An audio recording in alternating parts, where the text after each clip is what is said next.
Pugong Be a Hero at Krishna Love Team, may napapansin ba kayo? Makuha ka sa tingin, ang daming kinikilig.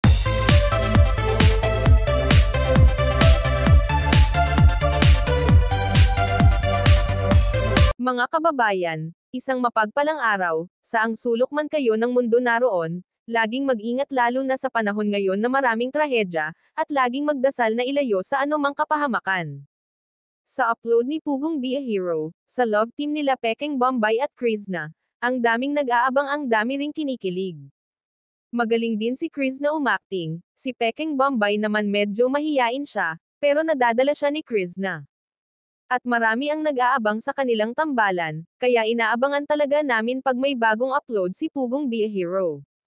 Sa unang date nila ni Edito at Krishna, sa SM, nag-aantay ng ilang oras si Krishna.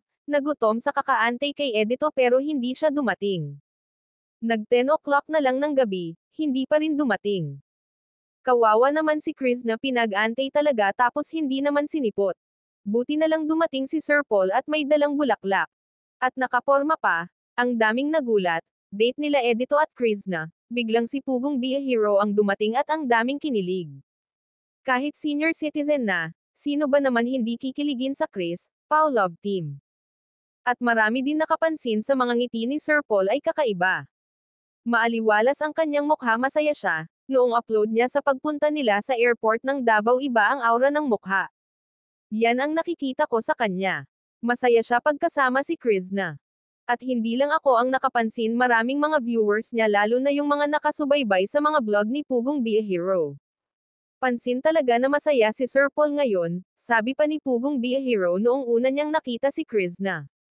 May nakita siyang kakaiba sa ibabaw ng ulo nito, mula noon hindi na daw nawala sa isip niya. Kaya hindi siya nagdadalawang isip na balikan si Krishna, at inalok agad-agad na sa PB house na titira.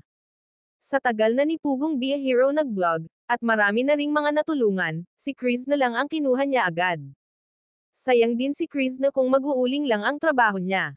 Isa pa, babae siya, hindi dapat pag-uling maging trabaho niya.